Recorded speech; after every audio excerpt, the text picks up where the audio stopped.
Forward students discuss करते हैं physical properties को कि इनकी फिजिकल प्रॉपर्टीज़ कैसे डिफरेंट हैं रिस्पेक्टिव अल्केन से और अल्कोहल से। तो स्टूडेंट्स आपकी नॉलेज में है कि कार्बोनिल ग्रुप एल्डिहाइड्स और कीटोन्स दोनों में कॉमन है। कार्बोनिल ग्रुप में स्टूडेंट्स याद रखिएगा कि आपके पास डबल बॉन्ड ऑक्सीजन के साथ प्रेजेंट है, कार्बन ऑक्सीजन का डबल बॉन्ड, यानी कि जो आपके पास फर्स्ट बॉन्ड है वो सिग्मा बॉन्ड है, जो सेकंड बॉन्ड है आपके पास वो पाई बॉन्ड है। अब स्टूडेंट्स ये पाई बॉन्ड की प्रेजेंस कार्बोनिल ग्रुप को ज़्यादा रिएक्टिव बना देती है। उसके अलावा स्टूडेंट्स आप ये भी बात याद रखेंगे कि ये बॉन्ड आपके पास पोलर होता है क्योंकि इलेक्ट्रोनेगेटिविटी का डिफरेंस होता है। इलेक्ट्रोनेगेटिविटी के डिफरेंस की वजह से स्टूडेंट्स होता है ये कि आपके पास जो कार्बन होता है ये इलेक्ट्रोफिलिक या इलेक्ट्रॉन डेफिशिएंट सेंटर बन जाता है, क्योंकि इलेक्ट्रॉन डेंसिटी ऑक्सीजन अपनी तरफ अट्रैक्ट कर लेता है। इसकी वजह से आपके पास ऑक्सीजन पे पार्शियल नेगेटिव चार्ज आ जाता है, जबकि कार्बन के ऊपर पार्शियल पॉजिटिव चार्ज आ जाता है। अब स्टूडेंट्स इस चार्ज सेपरेशन की वजह से या इलेक्ट्रोनेगेटिविटी के डिफरेंस की वजह से कार्बोनिल कंपाउंड्स के अंदर इलेक्ट्रोनेगेटिविटी जनरेट होती है। इसकी वजह से स्टूडेंट्स आपके पास होता ये कि जो मेल्टिंग और बॉइलिंग पॉइंट्स होते हैं कार्बोनिल कंपाउंड्स के वो हाई होते हैं as compare to that of alkanes but lower than that of alcohols. उसके अलावा स्टूडेंट्स आप ये भी बात याद रखेंगे कि आपके जो कार्बोनिल कंपाउंड्स होते हैं ये ज़्यादा रिएक्टिव होते हैं as compare to that of alkanes but fairly less than या आप कह सकते हैं equal to that of alcohols. उसके अलावा स्टूडेंट्स मेल्टिंग और बॉइलिंग पॉइंट्स हो गए। उसके अलावा स्टूडेंट्स आपके पास कुछ एल्डिहाइड्स और कीटोन्स गैसेस की फॉर्म में एग्जिस्ट करते हैं, कुछ आपके पास जो हायर होते हैं आगे से आगे वो लिक्विड और लिक्विड से सेमी सॉलिड्स में कन्वर्ट होते चले जाते हैं। तो ये तो हो गई स्टूडेंट्स आपके पास डिस्कशन एक ब्रीफ सी फिजिकल प्रॉपर्टीज़ पे क्या इंपैक्ट है। फर्दर स्टूडेंट्स हम इन फिजिकल प्रॉपर्टीज़ को रिलेट कर रहे होंगे रिएक्टिविटी के साथ। अभी हम डिस्कस करते हैं preparation of aldehydes and ketones. Students preparation of aldehydes और कीटोन्स की जब हम बात करते हैं तो हमारे पास कुछ मेथड्स हैं जो हम यूज़ कर रहे होते हैं। सबसे पहले स्टूडेंट्स आपके पास हो रहा होता है ozonolysis of alkenes, then hydration of alkynes, oxidation of primary and secondary alcohol, then Friedel Craft acylation of benzene. उसके अलावा स्टूडेंट्स आप ग्रिग्नार्ड रिएजेंट्स को भी यूज़ करते हैं एल्डिहाइड्स और कीटोन्स को। सो स्टूडेंट्स प्रेपरेशन के मेथड्स हैं, इनको हम वन बाय वन डिस्कस करते हैं। सबसे पहले स्टूडेंट्स हम डिस्कस करेंगे ozonolysis of alkenes.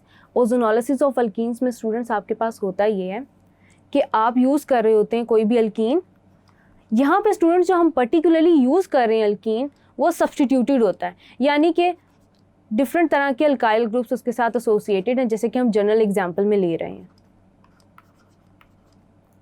R4, R3 and then R4। अब स्टूडेंट्स ये रिएक्शन ओजोन की प्रेजेंस में हो रहा होता है। ओजोन की प्रेजेंस में स्टूडेंट्स ये रिएक्शन हो रहा होता है। एट द एंड स्टूडेंट्स ये आपको कीटोन्स या एल्डिहाइड्स दे रहा होता है ऑन द बेसिस ऑफ कि कितने कार्बन एटम्स प्रेजेंट हैं इसके अक्रॉस डबल बॉन्ड। तो स्टूडेंट्स अगर मैं इस केस में बात करूं तो पर्टिकुलरली आपके पास जनरली 2 मॉलिक्यूल्स आएंगे कीटोन के, C डबल बॉन्ड O और R, यानी कि आपके पास एक R1 और R2 का आ जाएगा आपके पास एक कंपाउंड, दूसरा आपके पास आ जाएगा R3 R4, यानी कि आपके पास यहाँ पे पर्टिकुलरली अगर मैं बात कर रही हूँ तो मैं कीटोन के बारे में बात कर रही हूँ। उसके अलावा स्टूडेंट्स इस रिएक्शन के अंदर इंटरमीडिएट फॉर्मेशन होती है। इंटरमीडिएट फॉर्मेशन में स्टूडेंट्स आपके पास ओजोनॉइड जनरेट हो रहा होता है। स्टूडेंट्स वो पर्टिकुलर इंटरमीडिएट आपके पास ओजोनॉइड कहलाता है, वो कुछ अपने अंदर अरेंजमेंट्स लेके आता है। रीअरेंजमेंट्स होती हैं उसकी इन the presence of zinc and water. जब आप उसको बॉयल करते हैं तो ये आपके पास जनरेट करता है आपके रिस्पेक्टिव एल्डिहाइड्स या कीटोन्स, और साथ में स्टूडेंट्स ये हाइड्रोजन पर ऑक्साइड और जिंक की ऑक्साइड रिस्पेक्टिव जनरेट कर रहा होता है। तो स्टूडेंट्स रिएक्शन की तरफ चलते हैं, मैकेनिज्म देखते हैं कि ये रिएक्शन हो कैसे रहा है। तो स्टूडेंट्स आपके पास फर्स्ट स्टेप तो बिल्कुल ऐसे ही हो रहा है और उस स्टेप के नतीजे में आपके पास जनरेट हो रहा है ओजोनॉइड, यानी कि ये स्टेप नंबर 1 है आपके पास। तो ओजोनॉइड जनरेट हो रहा है स्टूडेंट्स। ओजोनॉइड आपके पास कुछ इस तरह से होता है कि across double bond ozone molecule add हो जाता है, बिल्कुल इस तरह से, यानी कि आपके पास ये 5 कॉर्नर सा एक स्ट्रक्चर बन जाता है, R1 and then R2, R1 R3 and then R4। अब स्टूडेंट्स होता है ये कि जब आपके पास ये ओजोनॉइड स्ट्रक्चर बन जाता है ये अनस्टेबल होता है। जब आप इसको जिंक के साथ और वाटर के साथ ट्रीट करते हैं हायर टेम्परेचर के ऊपर, यानी कि in the presence of zinc and water at higher temperature, यानी कि जब आप बॉयल करते हैं तो होता है ये कि स्टूडेंट्स आपके पास ये स्ट्रक्चर यूँ अलग हो जाता है और ये स्ट्रक्चर ऐसे अलग हो जाता है। स्टूडेंट्स आप इसको अपने याद रखने के लिए, अपनी याद दहानी के लिए, आप इसको मेमोरी के लिए इस तरह आप सोच सकते हैं कि ये मॉलिक्यूल इस तरह से आपके पास क्लीव कर जाएगा और ये मॉलिक्यूल इस तरफ से क्लीव कर जाएगा। एज अ रिजल्ट आपके पास डबल बॉन्ड जनरेट हो जाएगा, कार्बोनिल ग्रुप बन जाएगा और आपके पास दो अलग अलग मॉलिक्यूल्स जनरेट हो जाएंगे। जैसे कि स्टूडेंट्स आपके पास रिएक्शन में है कि आगे आपके पास जनरेट हो रहे हैं R1 C R2 double bond O plus R3 R4 double bond O plus students आपके पास जनरेट हो रहा होता है हाइड्रोजन पेरोक्साइड और जिंक। स्टूडेंट्स एसिडिक कंडीशंस के अंदर ये आपका रिएक्शन हो रहा होता है। उसके अलावा स्टूडेंट्स आपके पास प्रोडक्ट इस बात पे डिपेंड कर रही होती है कि कितने अल्काइल ग्रुप इस कार्बन के साथ अटैच्ड हैं। अगर स्टूडेंट्स फॉर एग्जांपल यहाँ पे 2 मिथाइल ग्रुप अटैच्ड हैं और यहाँ पे 2 हाइड्रोजन ग्रुप्स अटैच हैं, यानी कि कुछ ऐसे CH3H CH3H, देन स्टूडेंट्स आप बड़े अच्छे से प्रोडक्ट प्रिडिक्ट कर सकते हैं, यानी कि आपके पास 2 मॉलिक्यूल्स जनरेट होंगे एसिटल्डिहाइड के CH3 C double bond OH, यानी कि starting from this structure. Then students इसी तरह आप फॉर्मल्डिहाइड की केस में यहाँ पे दोनों इथीन के स्ट्रक्चर होंगे, इथीन कन्वर्ट हो जाएगा आपके पास into 2 molecules ऑफ फॉर्मल्डिहाइड। तो स्टूडेंट्स ये हो गया ओजोनोलिसिस ऑफ अल्कीन्स। आगे हम चलते हैं हाइड्रेशन ऑफ अल्काइंस की तरफ। स्टूडेंट्स याद रखिएगा कि जो आपके पास हाइड्रेशन के रिएक्शन होते हैं वो एसिडिक एनवायरनमेंट के अंदर हो रहे होते हैं। एसिडिक एनवायरनमेंट के अंदर स्टूडेंट्स होता ये है आपके पास के वाटर मॉलिक्यूल ऐड हो रहा होता है अक्रॉस द डबल बॉन्ड या ट्रिपल बॉन्ड। इस केस में स्टूडेंट्स क्योंकि आप हाइड्रेशन कर रहे हैं अल्काइंस की, तो आपके ट्रिपल बॉन्ड के अक्रॉस ऐड हो जाएगा वाटर मॉलिक्यूल और वाटर मॉलिक्यूल स्टूडेंट्स कुछ इस तरह से ऐड होगा स्टार्टिंग फ्रॉम इथाइन। स्टूडेंट्स आप देख सकते हैं कि वाटर मॉलिक्यूल ऐड हुआ तो आपके पास जनरेट होगा vinyl alcohol, vinyl alcohol.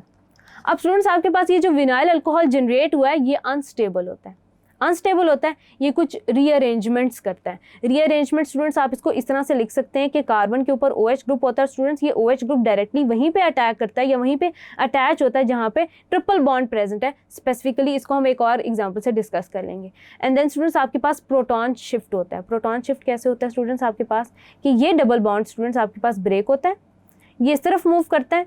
As a result students आपके पास होता है कि ये डबल बॉन्ड क्योंकि इस तरफ शिफ्ट हो गया है तो ये कार्बन जो है ये कार्बन पिक कर लेता है इस हाइड्रोजन को। एज अ रिजल्ट आपके पास ये एसिटल्डिहाइड में कन्वर्ट हो जाता है, यानी कि starting from ethyne we can generate acetaldehyde in acidic conditions, acetaldehyde. बिल्कुल इसी तरह स्टूडेंट्स हम चलते हैं, स्टार्ट करते हैं प्रोपाइन से। स्ट्रक्चर नंबर 2 है आपके पास प्रोपाइन का, जिसमें स्टूडेंट्स आप देख सकते हैं कि CH3C ट्रिपल बॉन्ड CH और बिल्कुल स्टूडेंट्स वाटर मॉलिक्यूल ऐड हो जाएगा अक्रॉस द ट्रिपल बॉन्ड इन्हीं हाइड्रेशन कंडीशंस के अंदर इन the presence of mercuric sulphate and that of sulphuric acid. Students आपके पास जनरेट हो जाएगा एक कीटोन, और वो कैसे?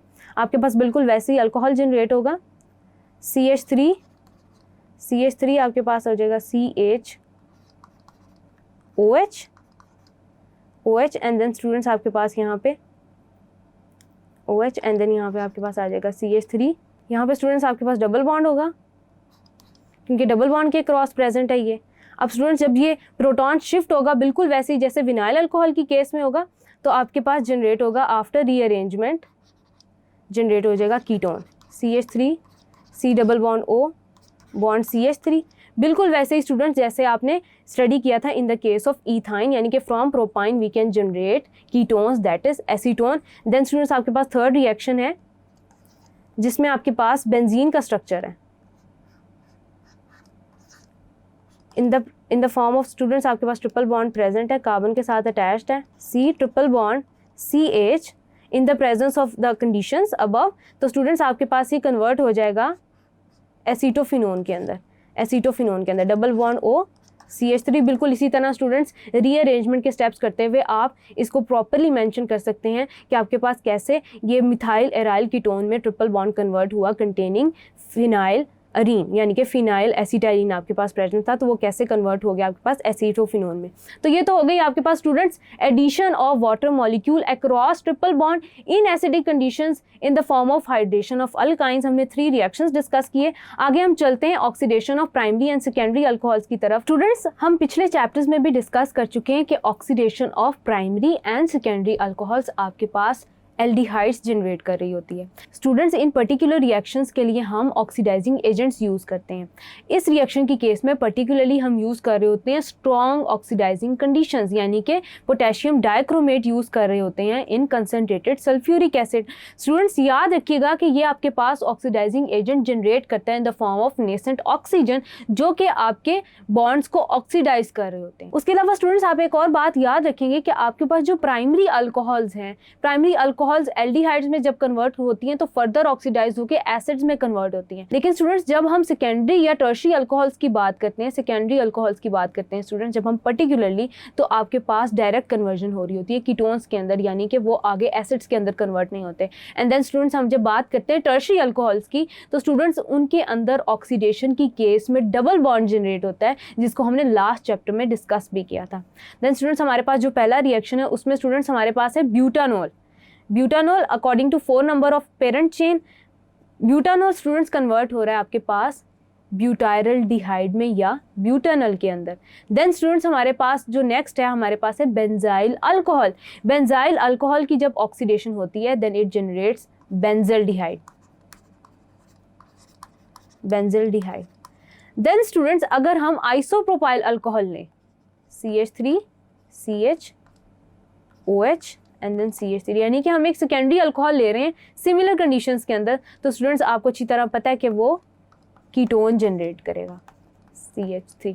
तो ये तो हो गई स्टूडेंट्स हमारे पास ऑक्सीडेशन ऑफ प्राइमरी और सेकेंडरी अल्कोहल्स, और हमने देखा कि प्राइमरी अल्कोहल, सेकेंडरी अल्कोहल आपके पास किस तरह की प्रोडक्ट्स जनरेट कर रही है। आगे चलते हैं स्टूडेंट्स, हम डिस्कस करते हैं Friedl Crafts acylation of benzene, जो कि हो रही होती है इन the presence of aluminium trichloride. तो स्टूडेंट्स, हमें अच्छी तरह पता है कि आपके पास बेंजीन है, और हमने ये रिएक्शन थॉरली डिस्कस भी कर चुके हैं हम पहले।